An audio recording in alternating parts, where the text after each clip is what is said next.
lot of this isn't going to make sense to you, and I'm sorry about that. I'm just going to start at the beginning, with the house.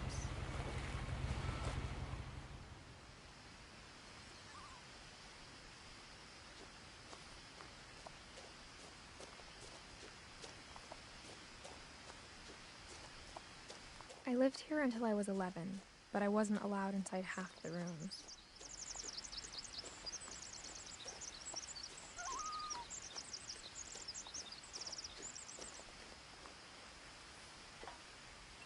Inside the mailbox were bills from 7 years ago, marked urgent, open immediately. I hadn't been back since my brother Lewis's funeral.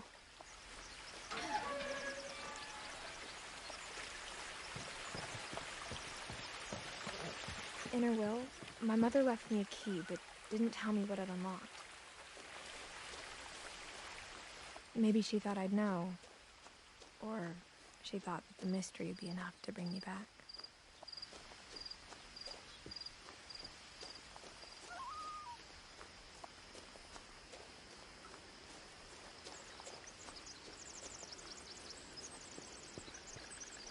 The truth is, even after I inherited the house, I never thought I'd come back to it. But now I had questions about my family that only the house knew the answers to.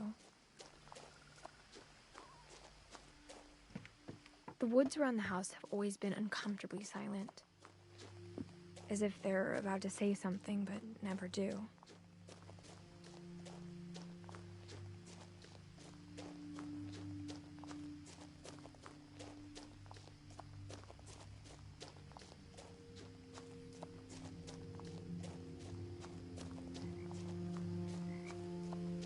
The house was exactly like I remembered it, the way I'd been dreaming about it.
No one had driven this way in a long time, but I saw a few hoof prints.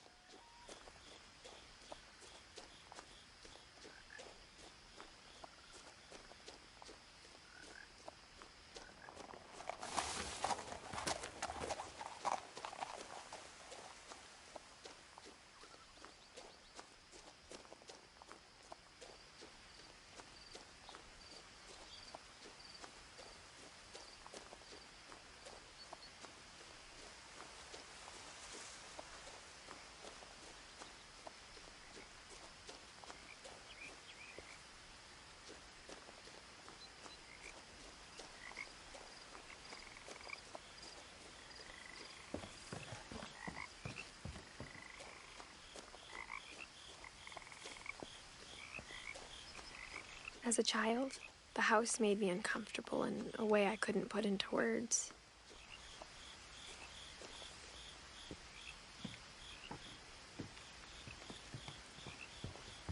Now, as a 17-year-old, I knew exactly what those words were.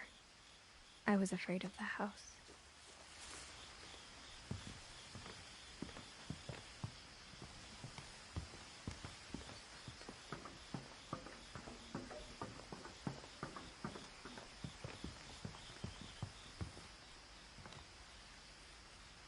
I hoped the key might unlock the front door. It didn't. Looking in, I felt like the house itself had been waiting for me.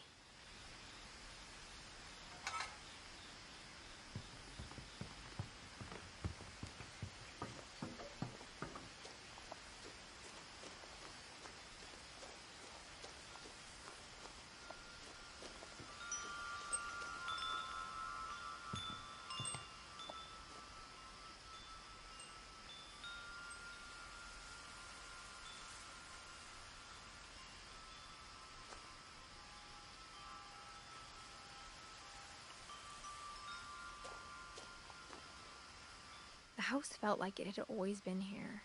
Even the swing set was older than my mother.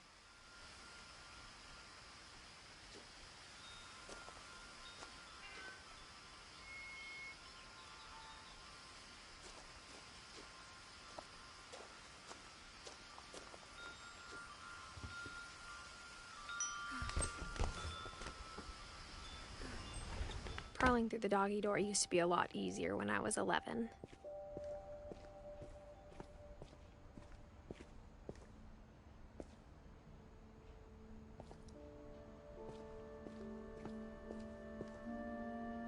The power had been turned off the night we left. For the first time in years, I felt like I was home.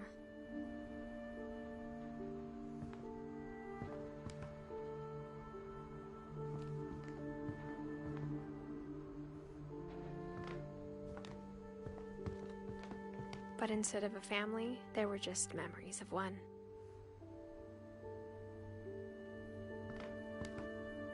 Like how after Lewis started working at the cannery, we all got sick of eating salmon. Except our cat, Molly.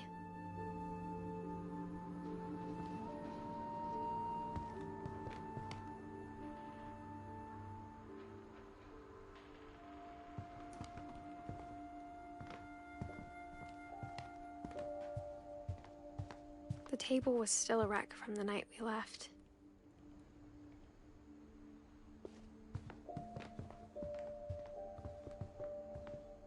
My mom was the only one of us who could imagine Great-Grandma Edie living in a nursing home.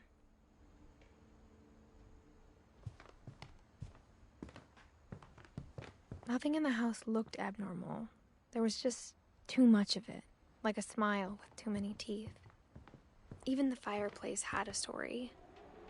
Edie told me the bricks came from the original house, after it sank.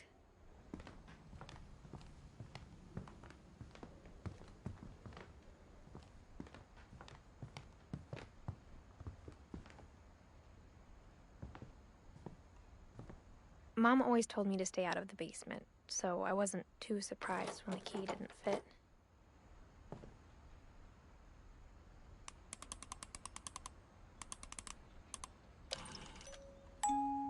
Great-Grandpa Sven built a music box for Barbara, along with the rest of the house.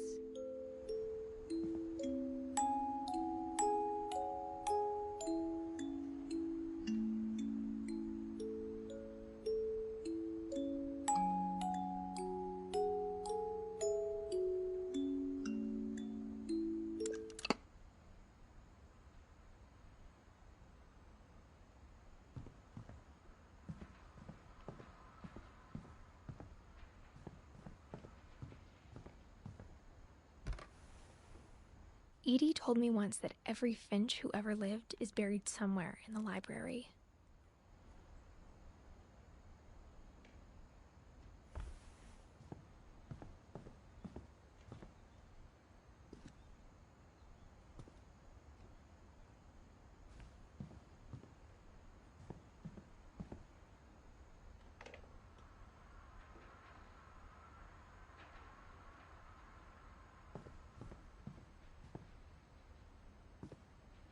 After Milton disappeared, Mom sealed up all the bedrooms. Then Edie retaliated and drilled peepholes.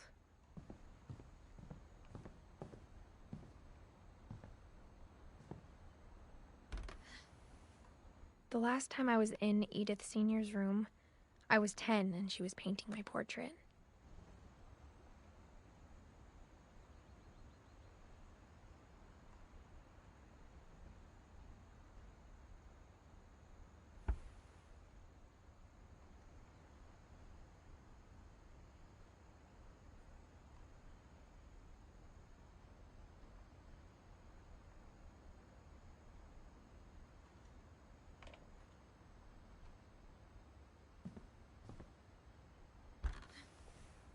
As a kid, I just assumed every house had peepholes and sealed rooms you weren't allowed inside of.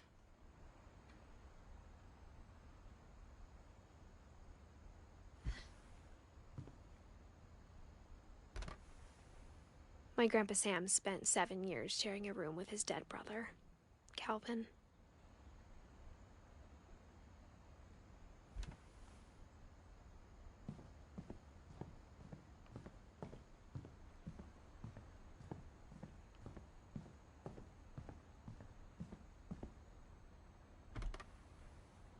Molly always seemed like a girl I could imagine being friends with, if she hadn't died in 1947.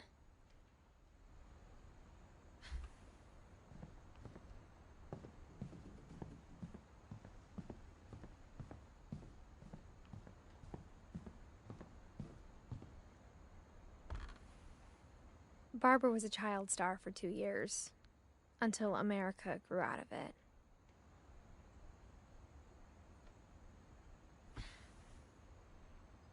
Edie's father, Odin, built the original house.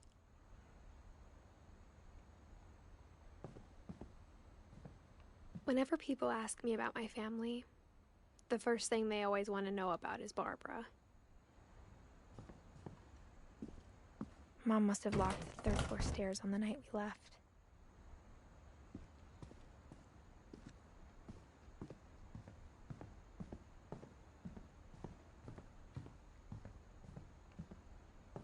I spent a lot of time playing in Great Uncle Walter's room. I think my mom sometimes regretted not sealing it up. Lewis told me there were secret passages, but I never believed him.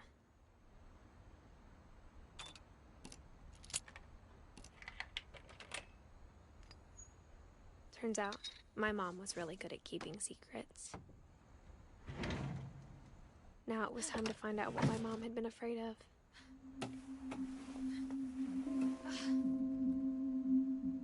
From the paintings on the wall, it was clear my brother Milton had been here before me. Reading this, maybe it sounds like I had a plan.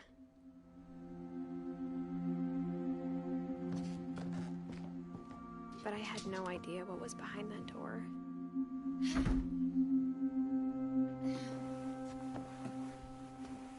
Just like I had no idea where all this was gonna lead.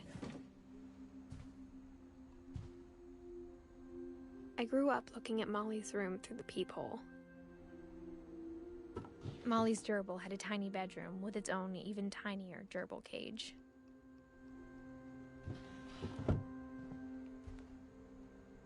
Being inside for the first time, I felt like I'd stepped behind a painting.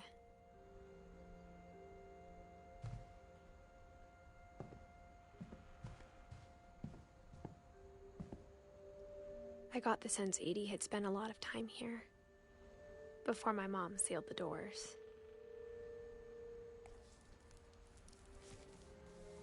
December 13th, 1947. Dear Diary, I'll be gone soon, but I wanted to tell somebody about what's gonna happen. It started when Mom sent me to bed without dinner. I woke up and I was starving, so I looked around for something to eat. The gerbil food was dry, but I didn't mind it.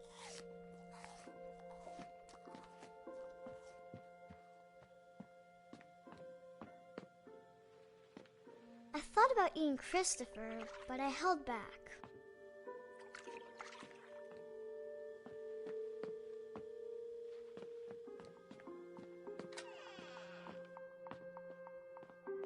I ate a lot of things that night.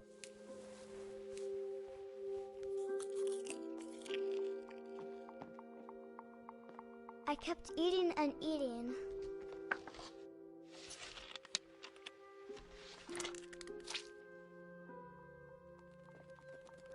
Then I heard chirping outside my window.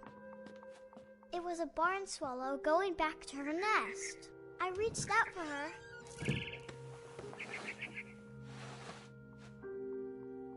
And suddenly, I was a cat.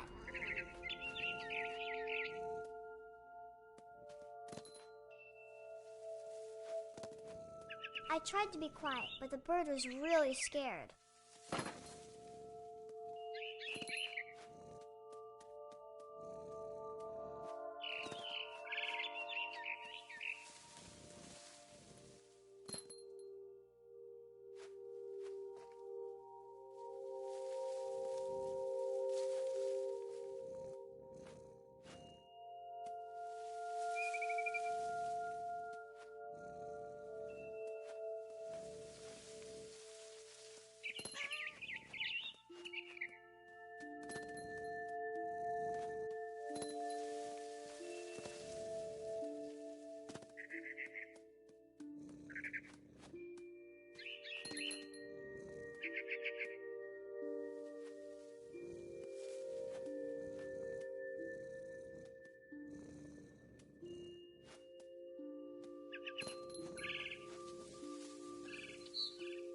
jumped and I almost got her.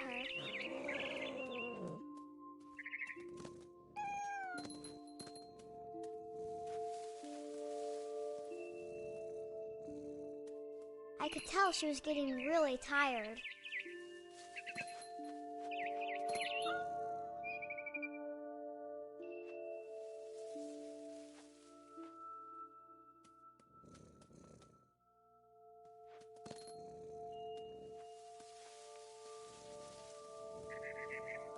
Now I was up in the big tree.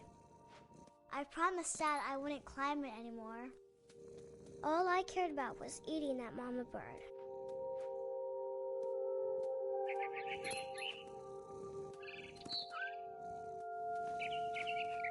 I gobbled her up.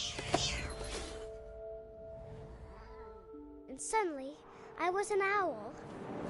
First, all I heard was the wind. Then I heard little teeth nibbling in the grass.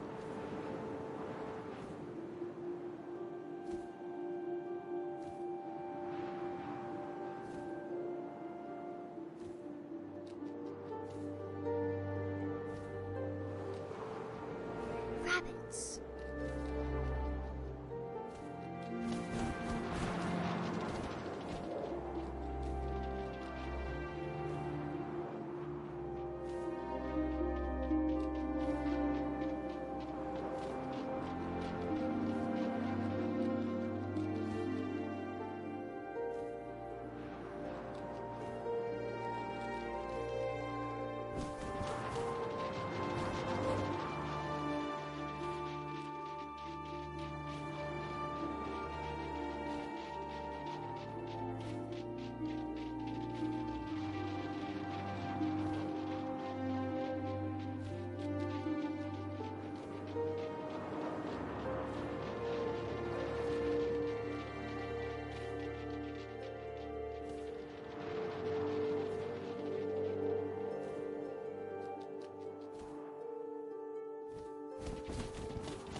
I imagined his face looking up and seeing mine through my talons. I swallowed him up, and I didn't chew one bit. Then I flew off to find something bigger.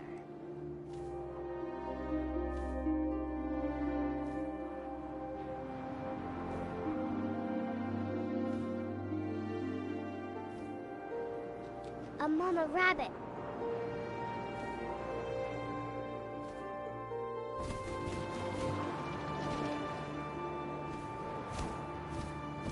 She was almost too big to carry.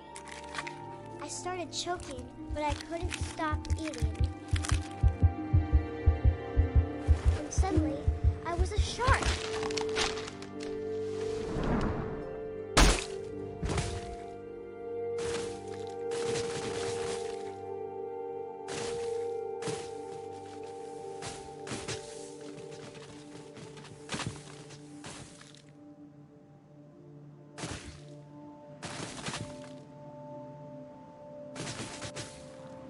I rolled off a cliff and into the ocean. Now, I was hungrier than ever.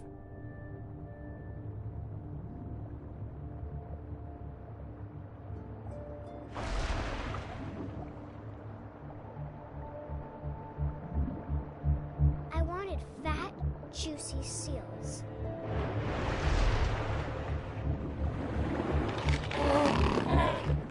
I tore off her flipper, and it tasted really good.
on tight.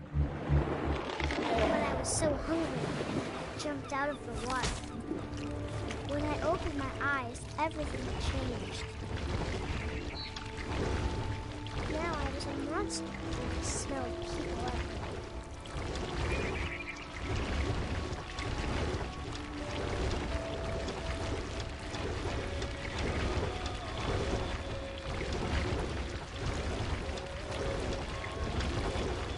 I was big and I moved real quiet.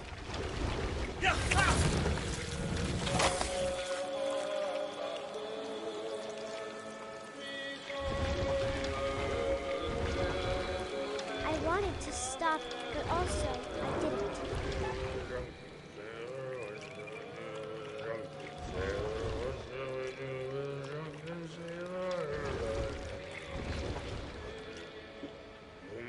Belly with a rusty razor, his belly with a rusty razor, his belly with a rusty razor. What shall we do with a drunken sailor? What shall we do with a drunken sailor? What shall we do with a drunken sailor? Put him in bed with the captain's daughter. Put him in bed with the captain's daughter. Put him in bed with the captain's daughter. What shall we do with a drunken sailor? What shall we do with a drunken sailor? What shall we do with a drunken sailor?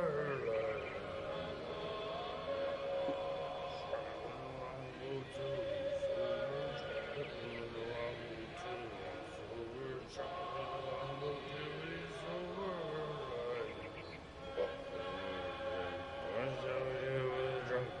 sailor? What shall we do with a drunken sailor? What shall we do with a drunken sailor?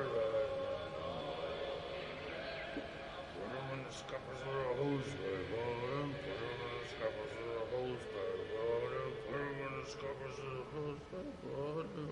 Like in the boat. What shall we do with a drunken sailor? What shall we do with a drunken sailor? What shall we do with a drunken sailor?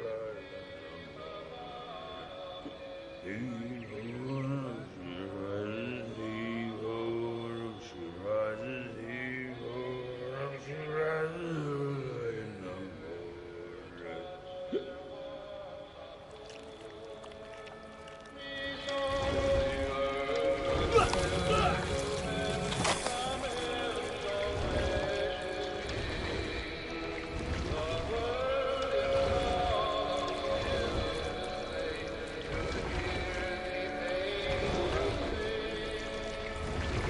After the last passenger, I was still hungry.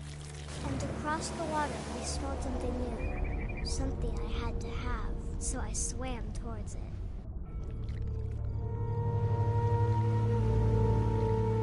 I slithered onto the sand, and the good smell went into an old pipe.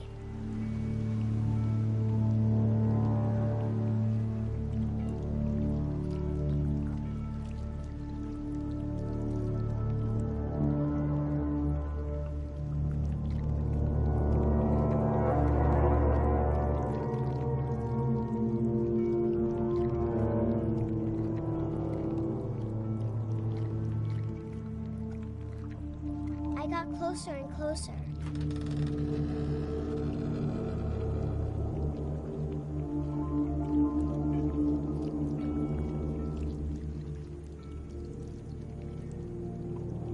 All of my stomach started growling. And suddenly, I was me again. I held my breath for a long time, but I couldn't hear anything. I think it's waiting for me to fall asleep. But it's not going to wait much longer. It needs to feed, and we both know I will be delicious.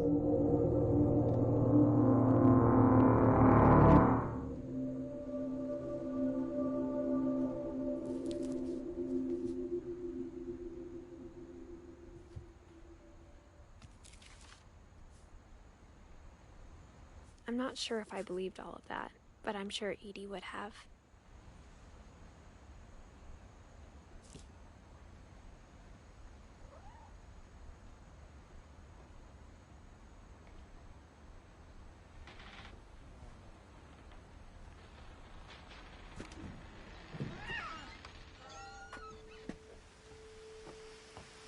this will be obvious later, but my mom never told me any of these stories.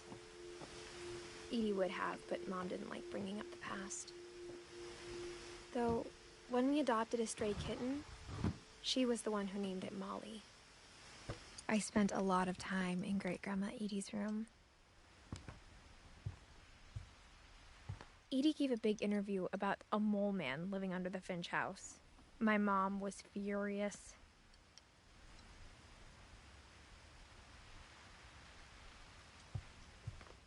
I hadn't thought of myself as Edith Jr. for a long, long time. One summer, they evacuated the island, but Edie refused to go. For a few weeks, she was a celebrity. When Edie told people Sven was killed by a dragon, she could also have said he was building a dragon-shaped slide that collapsed. She could have, but she didn't.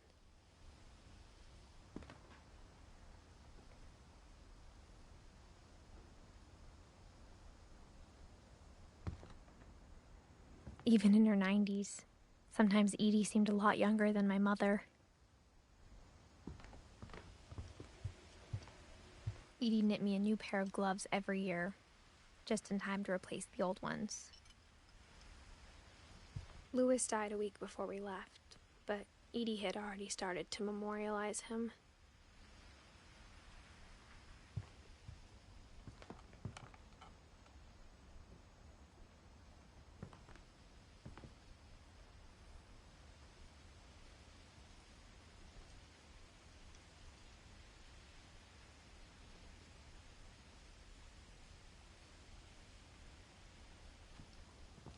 Her room was like a museum.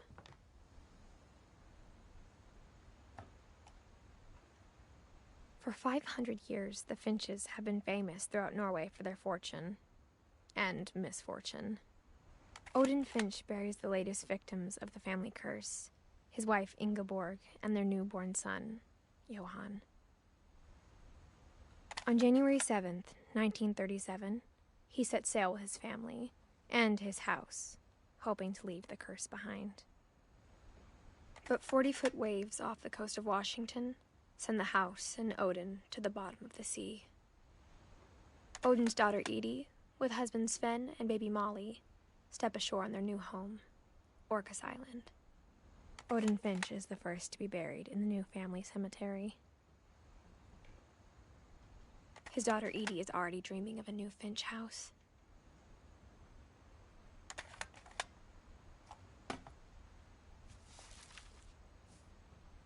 Whatever's wrong with this family, it goes back a long ways.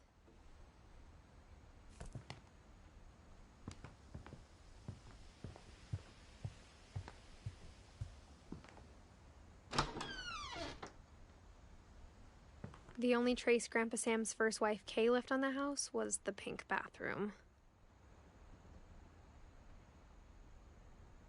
It was a pretty big trace.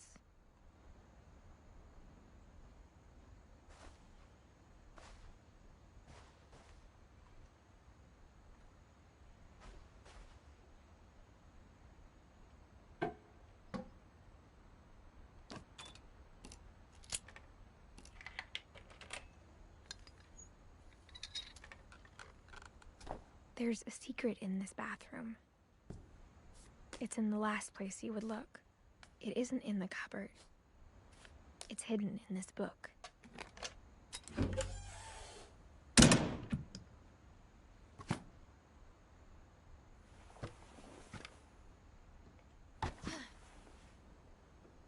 Sven gave Sam an old camera he'd refurbished. He never put it down.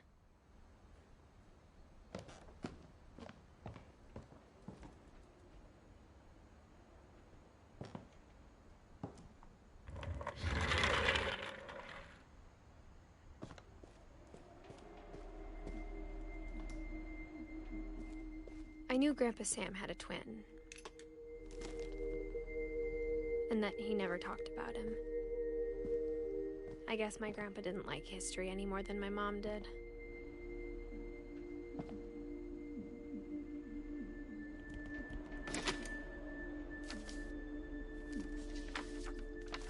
How I Want to Remember My Brother by Sam Finch. The thing I remember is that when he made up his mind, that was it. My brother said he'd die before he ate another mushroom, and he did. At Barbara's funeral, we swore we'd never be afraid again, and he wasn't. I think Calvin always wanted to fly.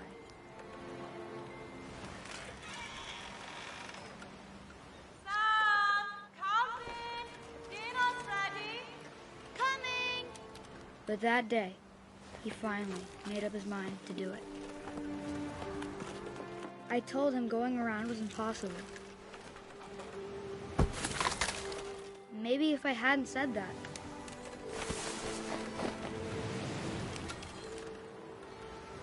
Calvin, I'm not gonna tell you again. Maybe if the wind hadn't picked up. Then maybe he'd still be here. But I doubt it. I think he'd already made up his mind.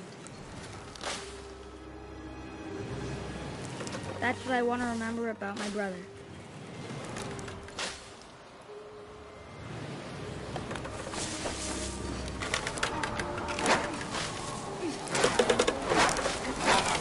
The day he made up his mind to fly, and he did.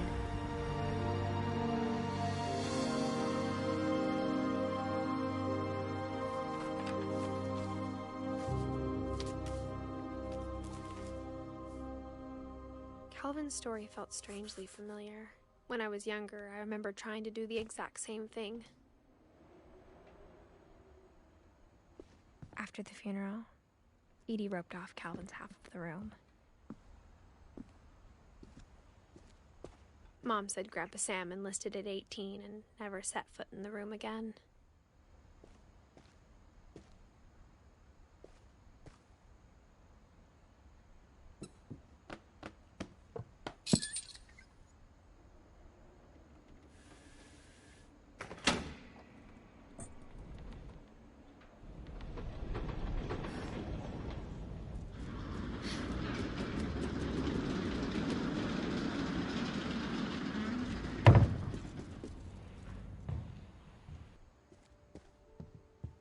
The passages were a pretty tight fit. They'd obviously been built for smaller hands and bellies.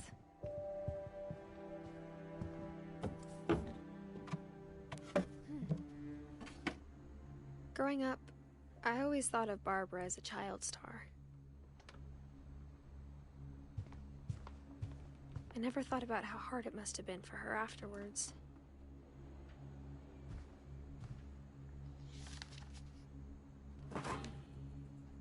Of all the stories people wrote about Barbara's death, I'm surprised Edie saved this one.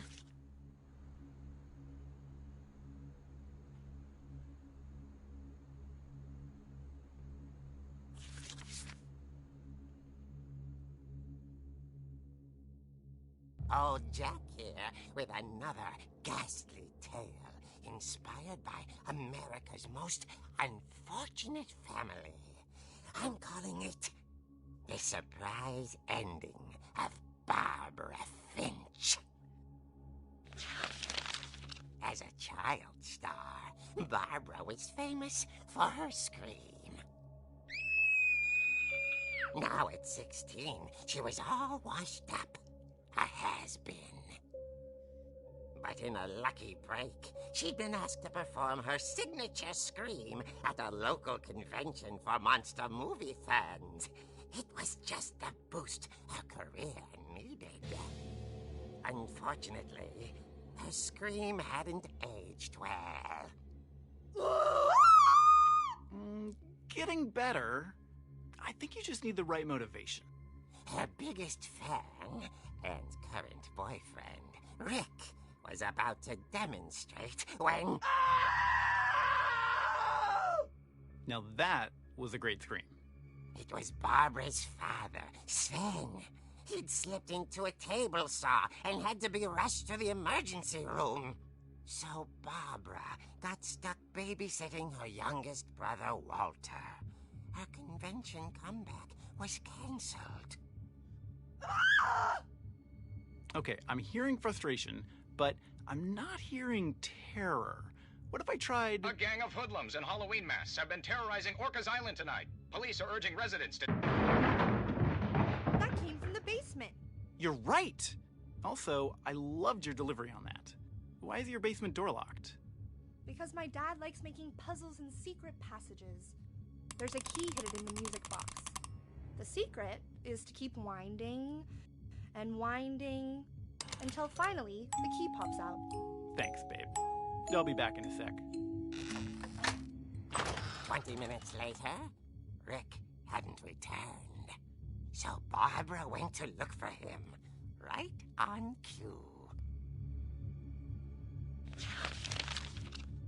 She reached for the music box.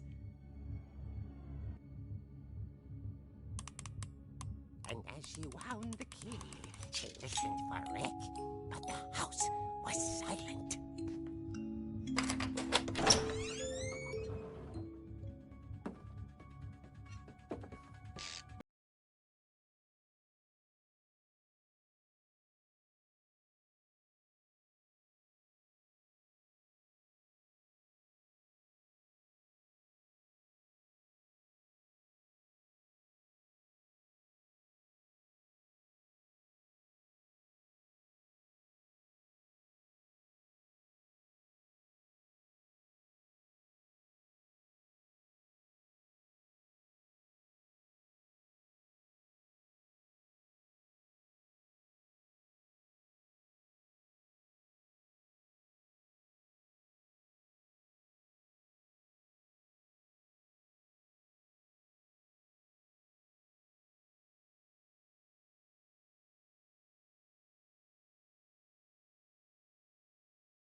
Ten years ago tonight. The old fridge rattled and grew still. Oh dear!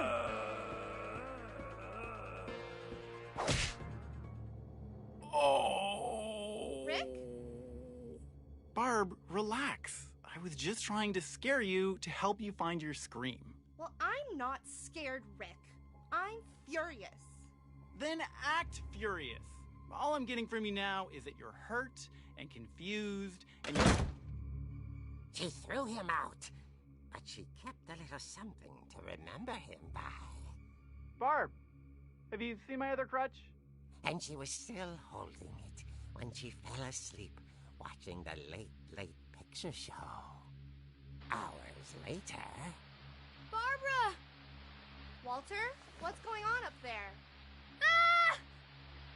Okay, I'm coming up, but if this is a trick, you're dead, Walter.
was coming from inside the house.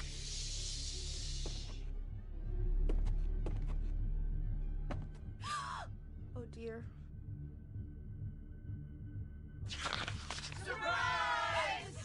Bravo, Barbara! You were wonderful! The monsters had come to surprise her.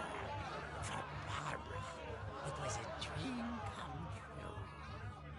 Then she saw what kind of monsters they were, and she realized what was about to happen. She was going to be famous. And with her final breath, Barbara Finch gave the performance of her life.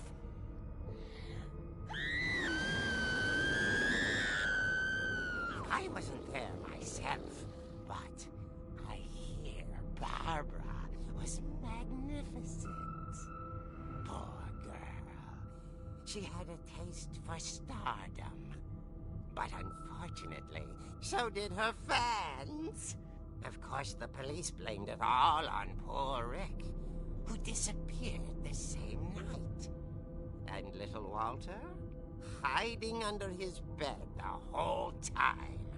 He took it all pretty hard, but that's another story. As for Barbara, tucked inside the music box was all they ever found of her. Her ear. Now that's what I call a real eerie tale.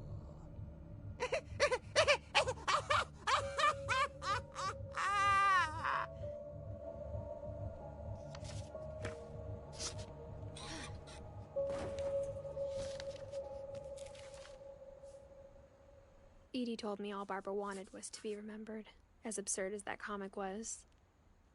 Maybe what Edie saw was a happy ending.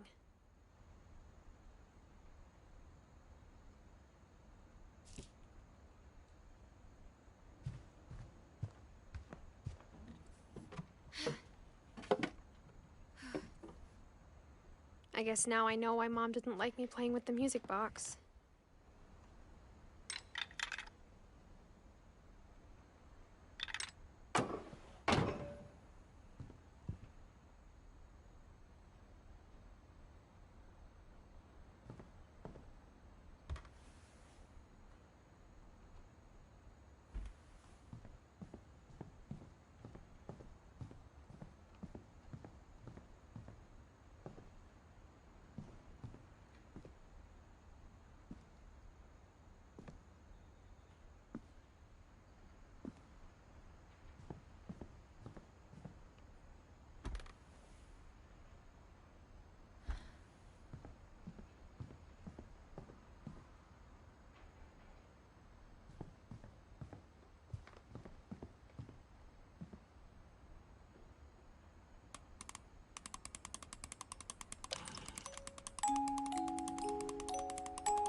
I saw Edie sneak down to the basement once, carrying packages.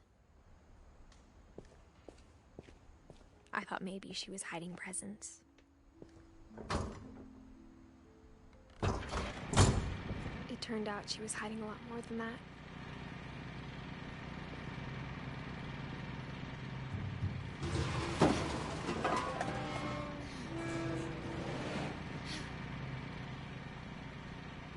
I remember asking Mom once about where Walter had gone. She said after Barbara died, he got as far away as he could. If there's a pattern in all these stories, I think it's that none of us has gotten very far.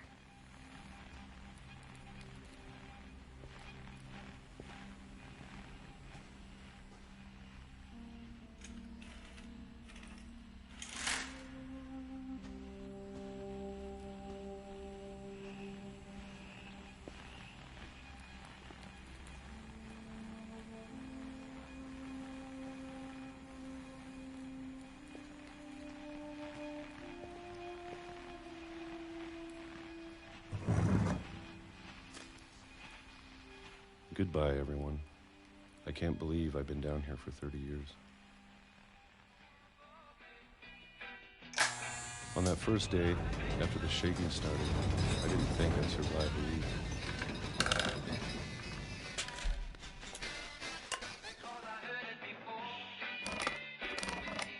But after a few days, I settled into a routine. That's what kept me sane. Having a schedule, living for today. I always expected to be dead tomorrow. But if you wait long enough, you get used to anything.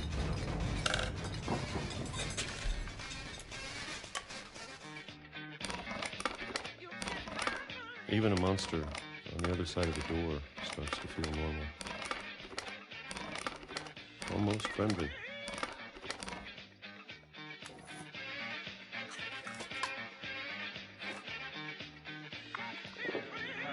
And then one day, everything just stopped. Whatever that thing was, it was gone. Maybe it got tired of waiting. Or maybe I just got tired of being afraid.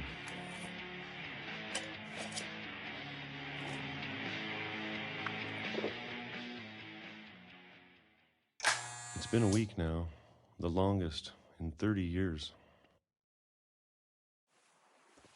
I'm done waiting. I have to leave while I still can.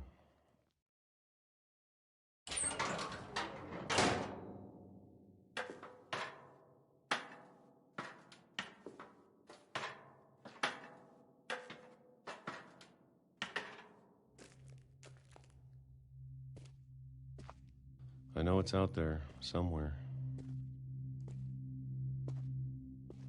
Whatever killed Barbara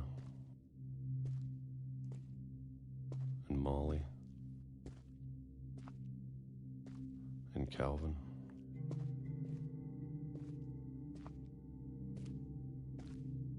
Maybe this is all a mistake. But I need to stop living the same day, even if it kills me.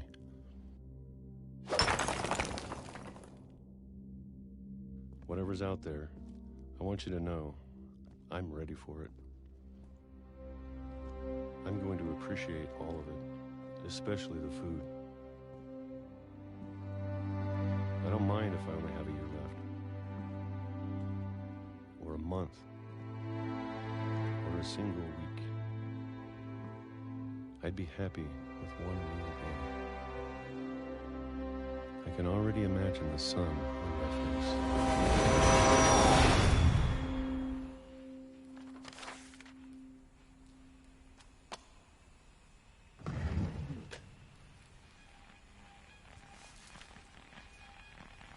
Walter died when I was 6.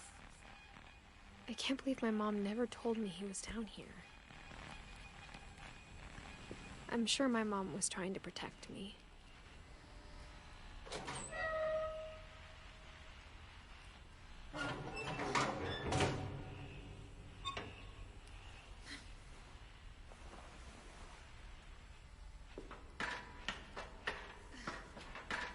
Maybe she was afraid I'd end up like Walter.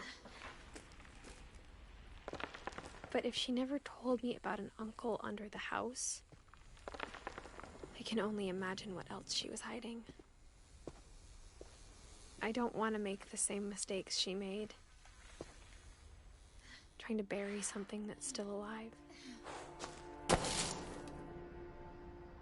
Now that there's only one of us left, or maybe 2, I thought it was time I heard the stories for myself and found out what happened to everyone else. But now I'm worried the stories themselves might be the problem. Maybe we believed so much in a family curse, we made it real.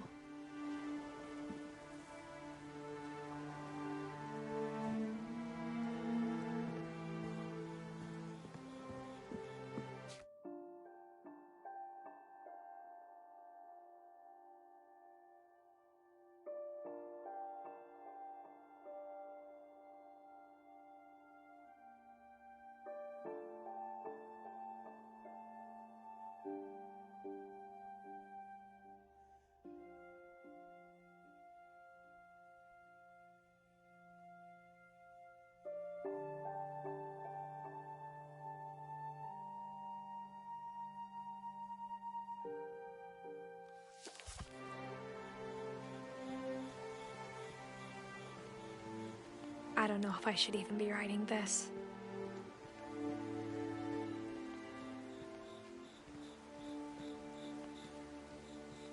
Maybe it'd be better if all this just died with me.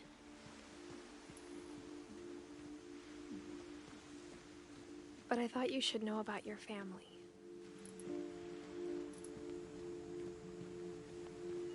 And the history you're a part of. Though to be honest, I feel as lost as you probably do right now.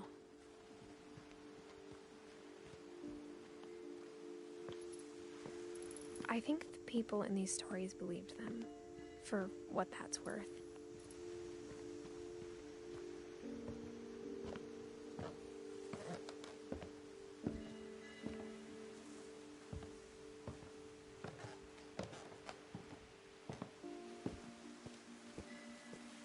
And when you look at the house, that history of imagination and stubbornness and madness, any of it seems possible.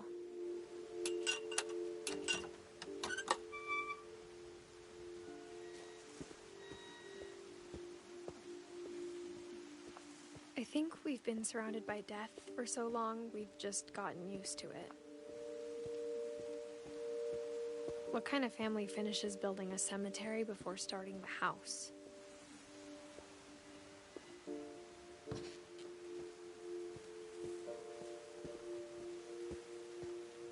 It's embarrassing for me to admit this, but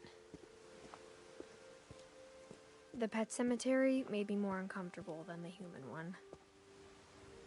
3 of the gerbils are mine, and 2 had been my fault.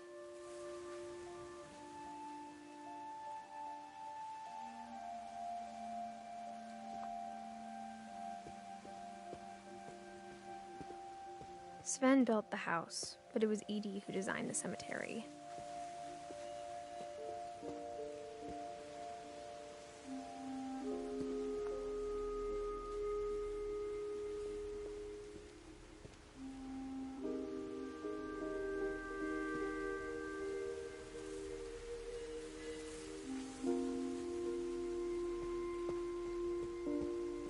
I'm sure Odin's monument had been Edie's idea. My mom was always trying to move on, but for Edie, the past never went away.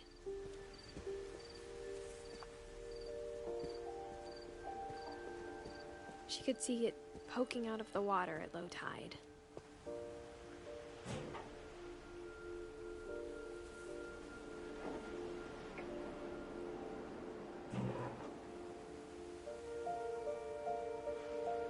Edie said she dreamed about the old house every night.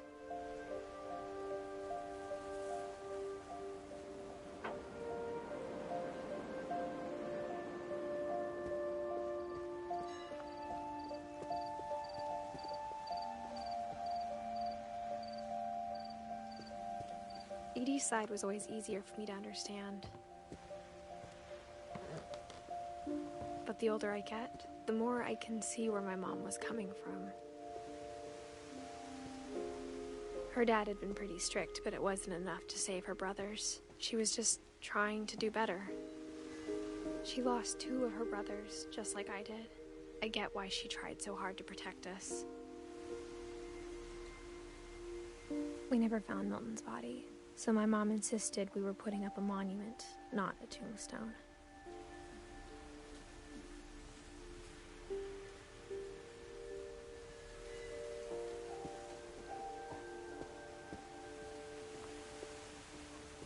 There's so many things I wish I could ask my mom now. Part of me thinks this is what she wanted all along. For me to come back someday and find everything out for myself.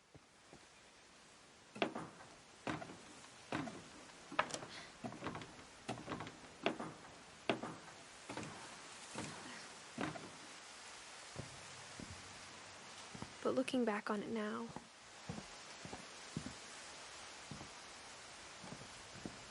if she told me there was going to be so much climbing, I never would have come when I was 22 weeks pregnant.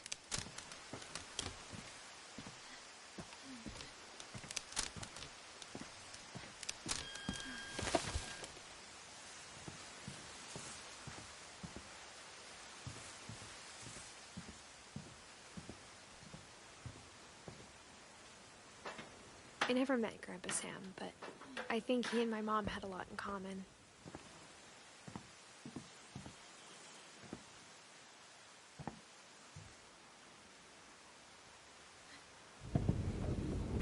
They were both pretty intense.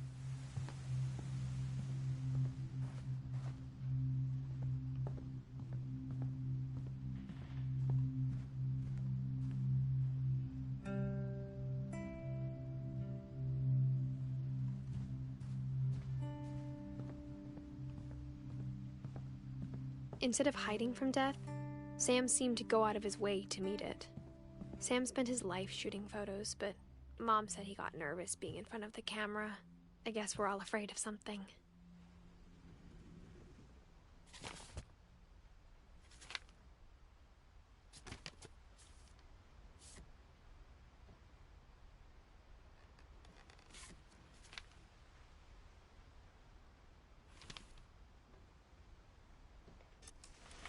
Dawn, I promise, you'll never forget this weekend.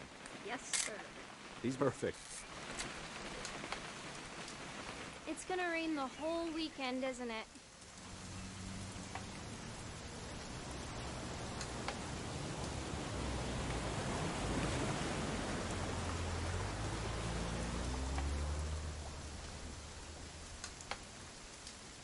Please just take the damn picture. Hey, language. I will never forget this weekend, Dad. That's the spirit. Did you want to get a picture of me or what? Okay, got it. I'm gonna take some pictures, okay? Just be careful. That camera's older than you are.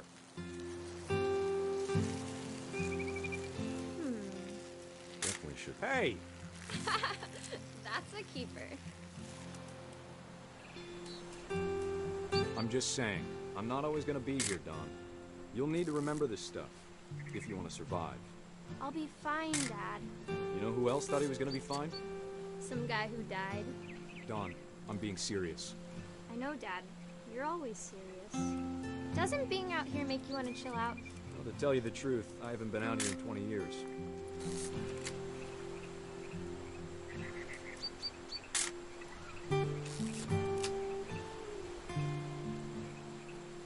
Last time I was with my brother Calvin. Man, that was a great trip. Your grandpa Sven taught us how to fish, how to build a fire. Dad! Good eyes, Don.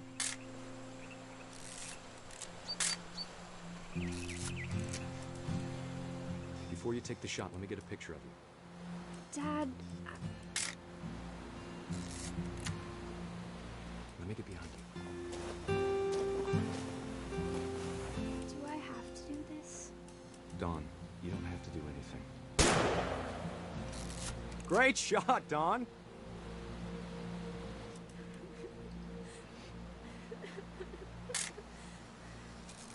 I'm proud of you, Don.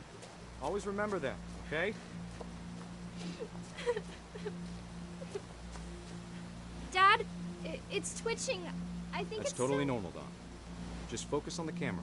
Try not to think about... Dad!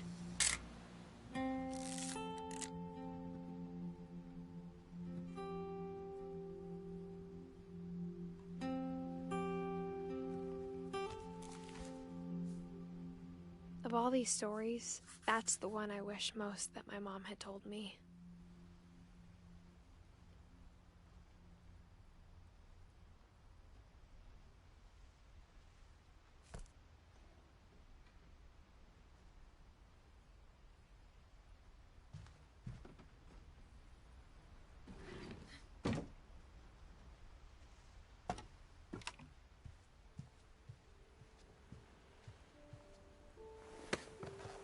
After Sam died, my mom and Edie got really close. They'd both lost a lot.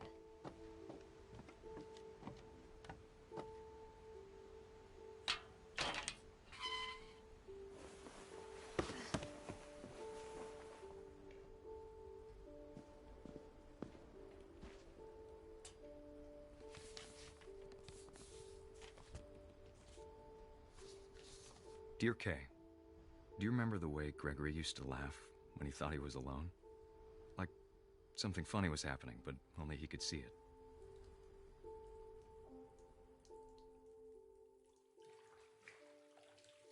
I think he saw things the rest of us don't.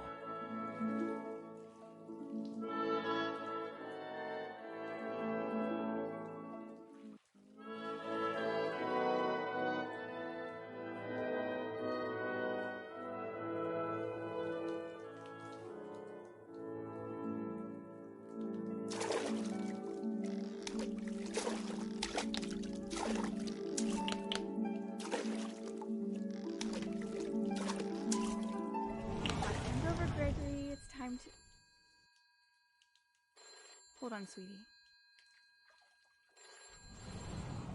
Hello? Sam, I told you I don't want to talk right now. I wonder what he saw.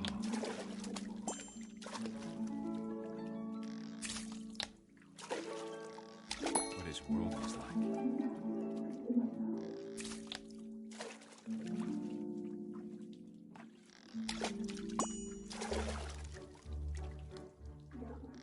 Reminded me so much of Calvin. Lost in his imagination.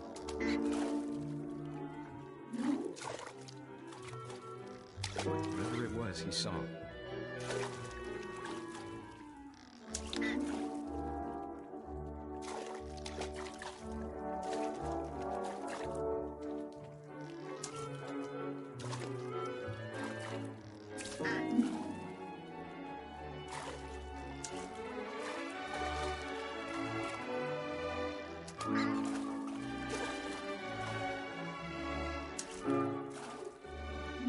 Sure made him happy.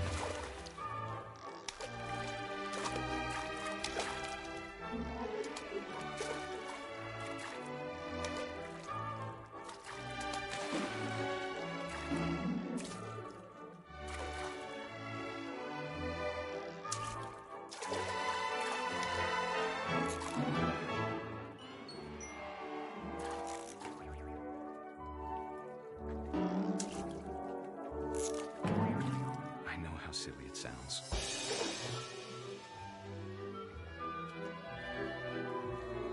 But I worried about a baby being too happy. But I could feel him slipping away. Sorry about that, Gregory. I know you did everything you could. Maybe if I hadn't called that night. Damn it. Hold on, I wish he could have told us about the world he saw.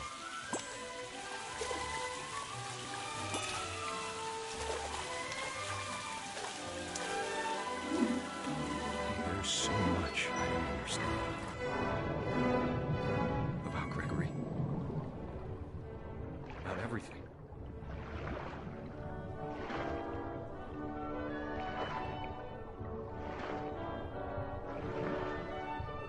But I know what happened wasn't your fault.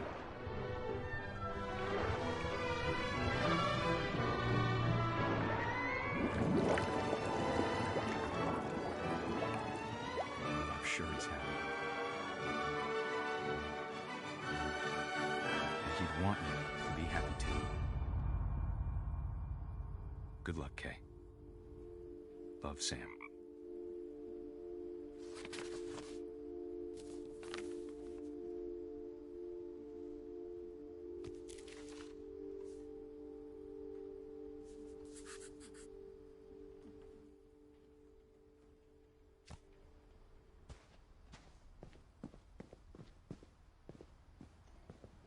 I can't imagine my mom ever writing poetry, and yet... A poem for Gus, who always said the wedding was a bad idea. Our father never hit us kids, at least not very hard, before the day my brother said with teenage disregard that he'd be dead before he'd see a wedding in our yard.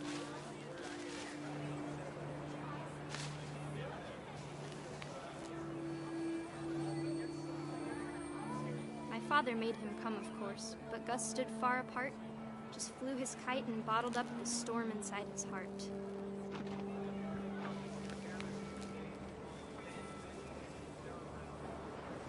I tried to talk him out of it, but though he'd never met her, we don't need a stepmom, were the words that I now pronounce you husband and wife. You may kiss the bride.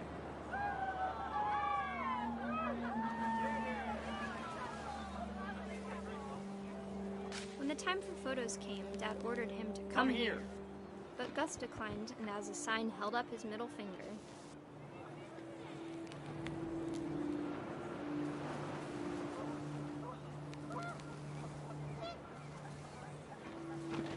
The wind picked up, and panicked geese appeared and quickly went. But all the humans did that day was go inside the tent.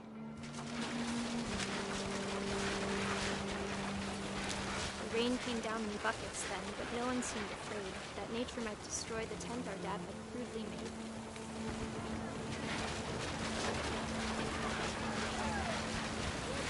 The thunder sounded much too close and full of angry power. But all my father said to this was, "Make the music louder."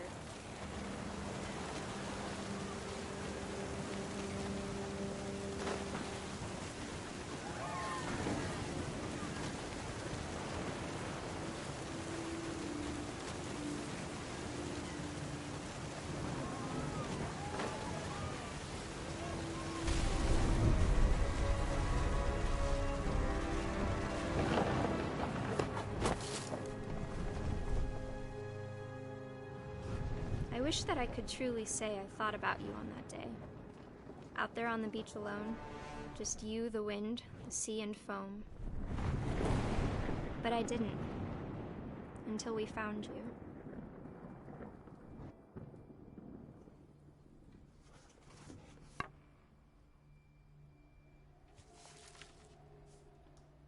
She never talked about him, but Mom told me once if I was a boy, they were going to name me Gus.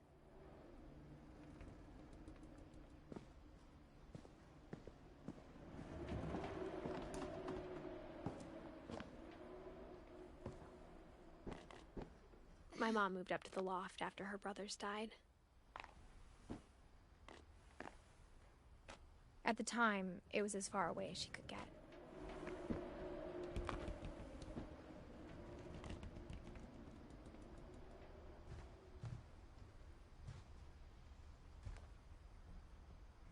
Religion was another thing my mom never talked about, but I think it helped her a lot after her dad died. She spent a summer building houses in Calcutta, where she met my dad, Sanjay.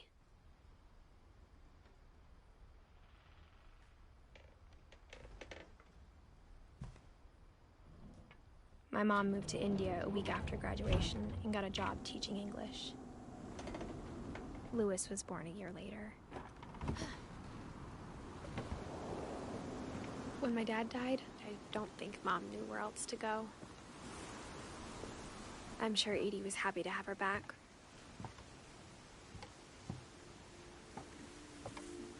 The house had to get a little bigger, but Edie was used to that. And for a while, things were good. Almost normal, but it didn't last. The beginning of the end was Milton's 10th birthday, when Edie gave him a castle.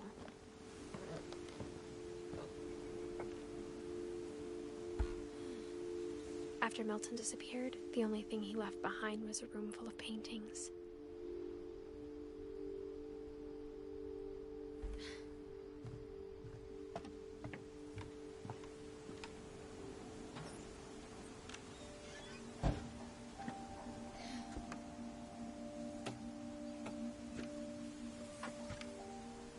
I think Edie was happy to finally have another painter in the family.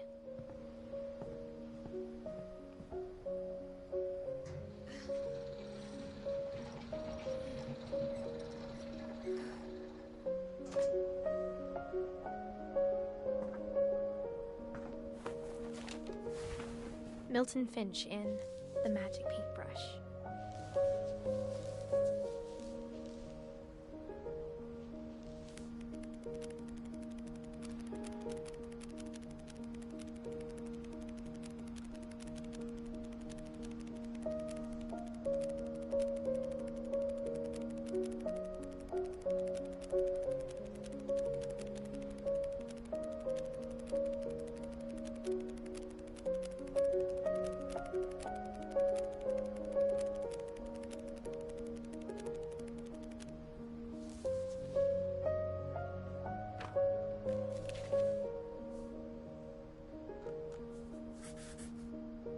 was 4 when Milton disappeared.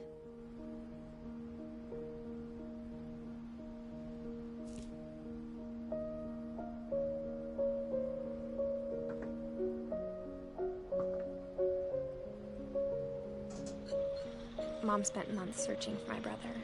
Then she sealed the doors.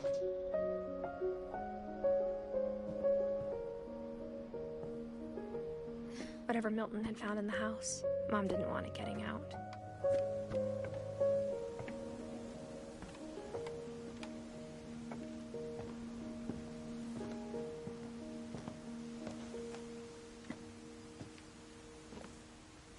Mom definitely blamed Edie, but I think Louis blamed himself.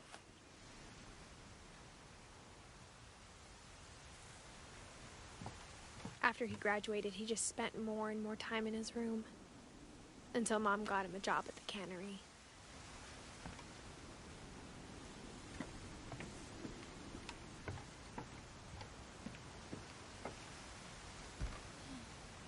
Everyone always told me to stay out of Louis's room, except Louis.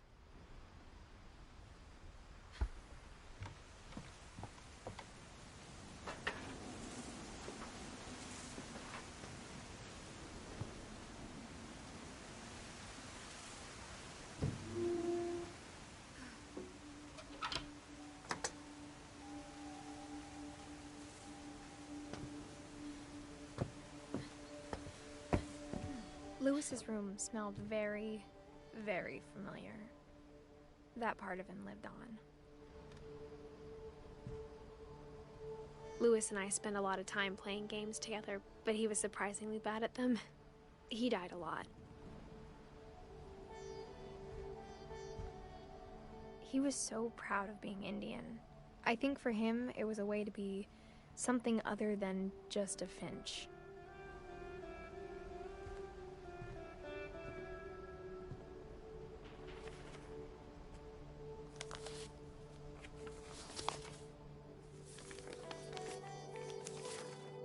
Dear Mrs. Finch, as Louis's psychiatrist, I can understand your desire for an explanation.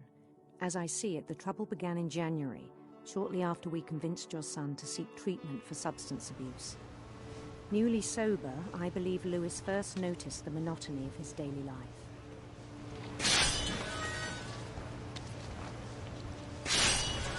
He kept working at the cannery, but he withdrew part of himself. In our sessions, I saw the same behavior. His mind began to wander. I asked him to describe it. He said he started small, imagining a labyrinth. He'd feel his way about. Then something moved. Bats. And toads. And things that have not names. He knew it was all in his head.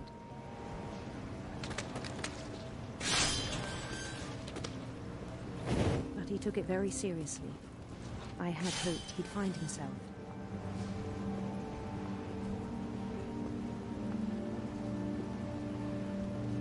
But he found something more.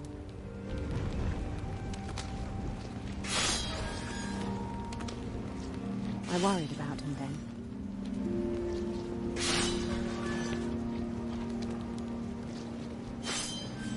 Daydreaming at the cannery,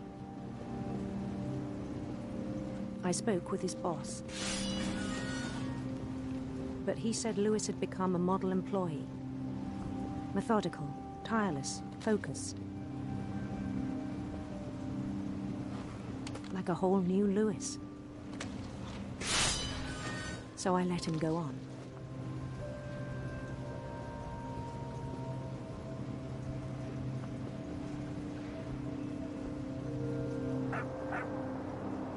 I even encouraged him. It seemed very promising at first. He told me he'd made a new friend.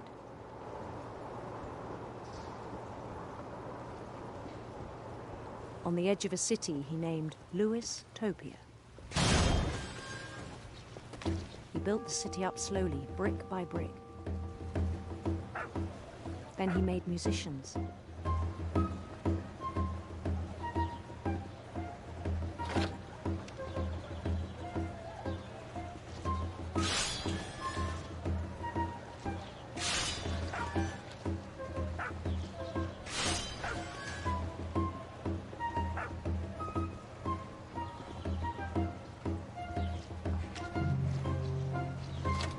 Songs for them to play. He talked about starting a band.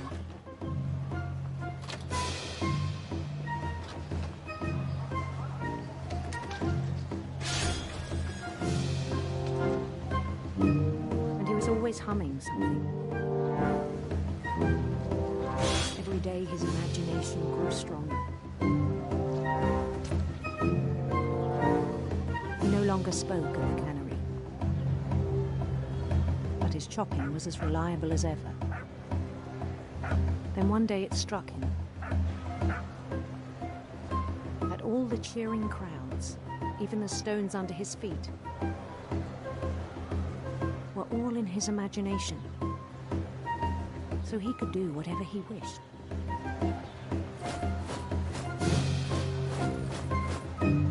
He held an election for mayor. And he won. They begged him to stay, but his mind was already wandering. It became a game for him.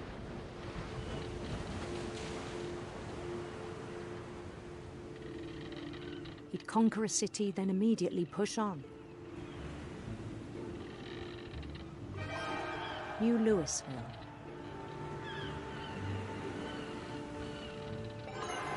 St. Louis. He started drifting away from our reality.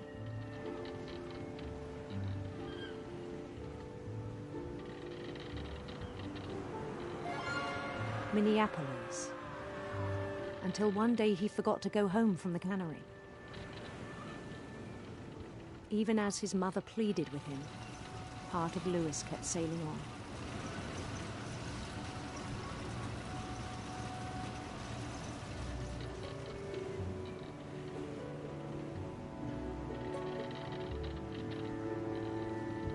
In Louisburg, he heard rumors of a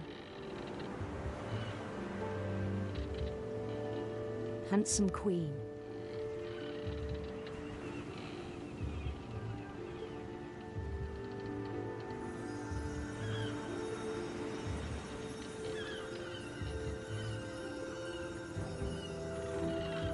The queen was on her own quest for radiant rainbows.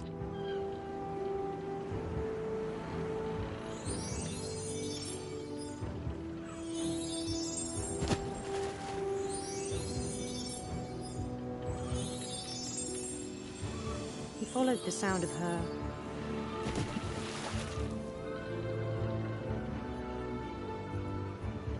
electric sitar.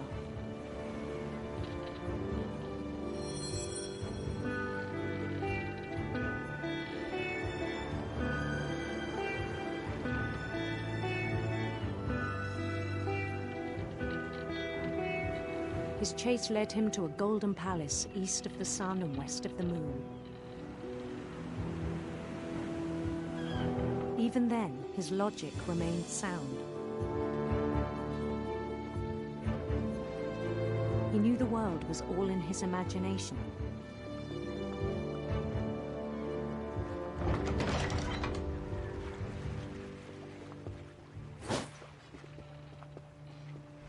But he was so proud of having created it.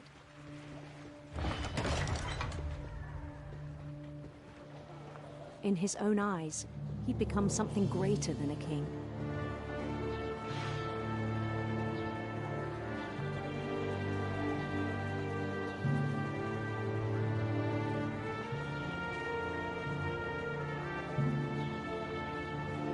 For someone who'd never known success in the real world, I think it was overwhelming.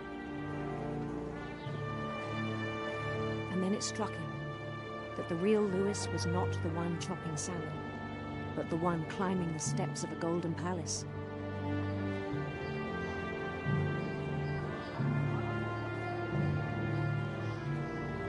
My imagination is as real as my body, he told me.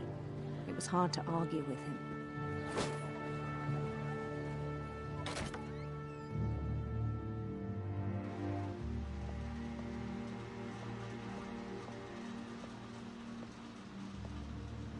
I began to forget the world we know.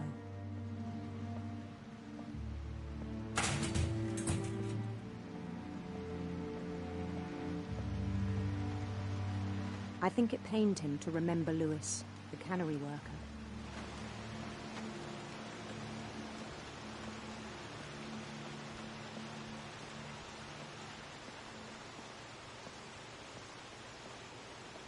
He began to despise the man with a royal contempt.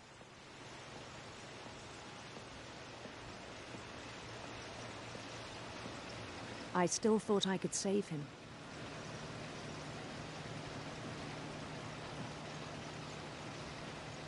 Even after he said he was being crowned king over all the lands of wonder.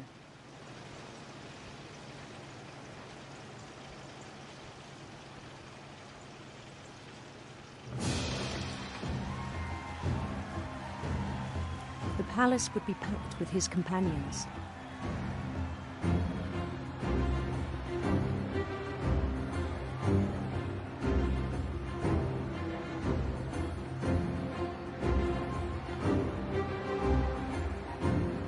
Including the wise Calico who'd insisted on inviting him.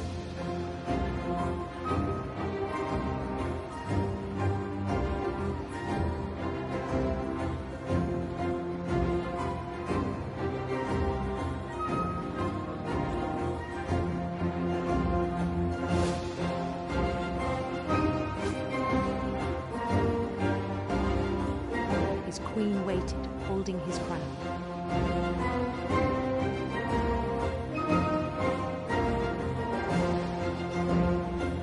There was only one thing left to do.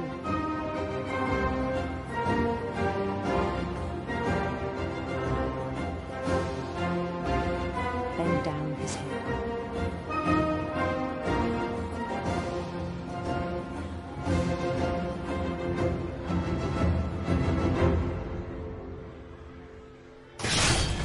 And the rest I think you know. Mrs. Finch, your son was a kind man who will be missed by all of us who knew him.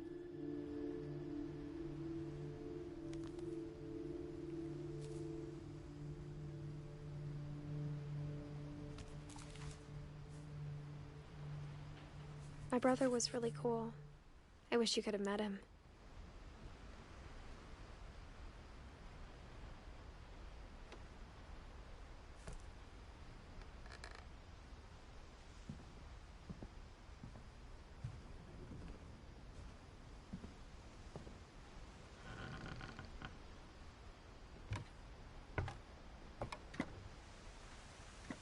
On the way back from Lewis's funeral, my mom told me to start packing. She waited until the day before we left to tell Edie. I'm not sure if she wanted to make it easier or harder.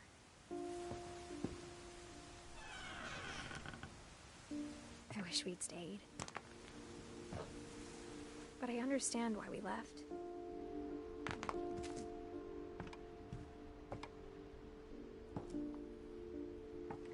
What happened that night had been coming for a long time.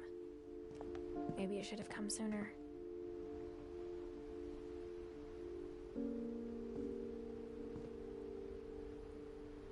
But it had to end one way or another. All that's left now was to tell you about that last night.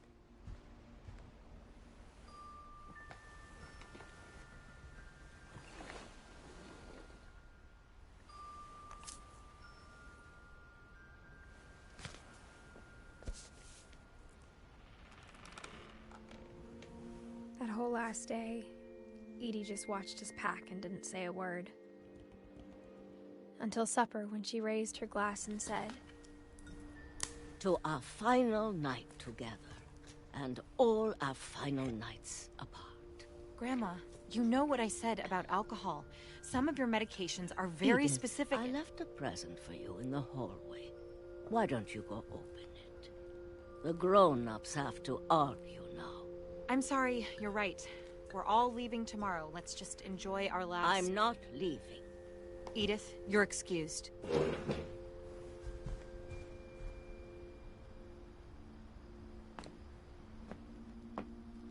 The power had been shut off that morning, but Edie always had plenty of candles. When my mom sealed the library, I don't think she knew about the other entrance, or that Edie had a key to it.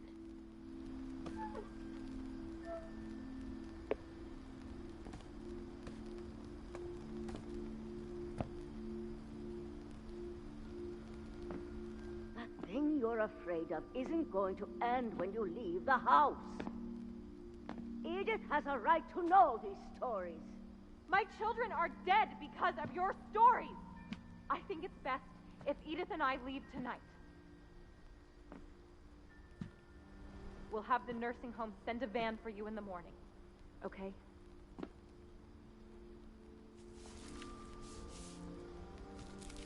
Dear Edith, there's so many stories I wish I could tell you, but there's only time for one. This is about what happened on the night you were born. That night, the tide went way, way out. It was the first and last time I ever saw the old house aground. There'd been an earthquake out in the middle of the ocean. They called it the lowest tide in 1,000 years. God, it smelled awful. You know, I've seen that house every day of my life. But I never thought I'd go back to it. When the fog rolled in, I lost my way.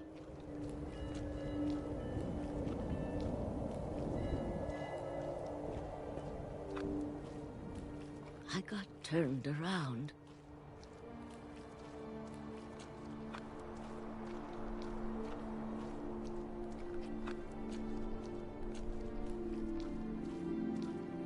I started seeing things.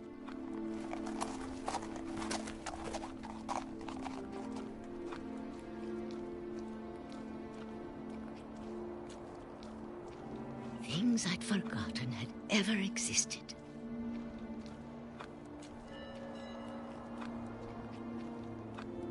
But when I saw them, they felt like old friends.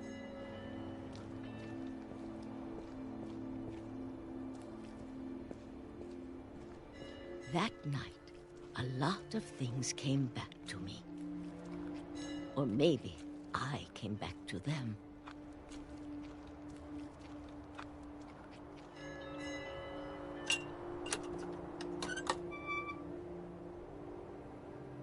Things I can't explain, but that I need you to try and... Edith, what are you doing in here? It's mine. Edith! Mom, you're gonna rip it! Let go! I kicked and screamed, but Mom dragged me to the car. I never saw Great-Grandma Edie again. The next morning, the van came to pick her up, but she was already gone. After that, we moved around a lot.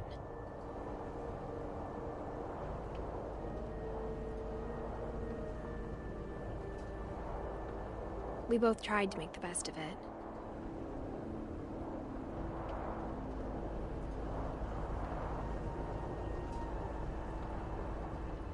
A few years went by.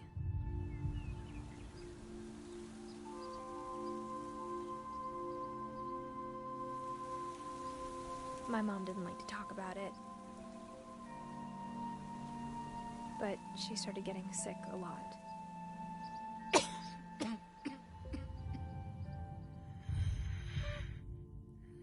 She got better for a while, and then she didn't. And then I was alone.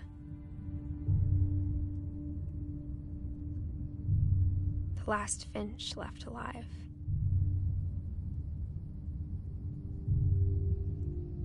Until I found out about you. I'm still not sure what to tell you about all this. If we lived forever, maybe we'd have time to understand things. But as it is, I think the best we can do is try to open our eyes.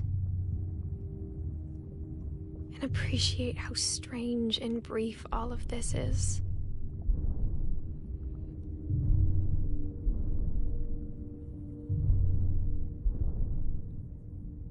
This journal was supposed to be for you. But now I hope you'll never see it. I just want to meet you. And tell you all these stories myself. But I guess if you're reading this now, things didn't work out that way.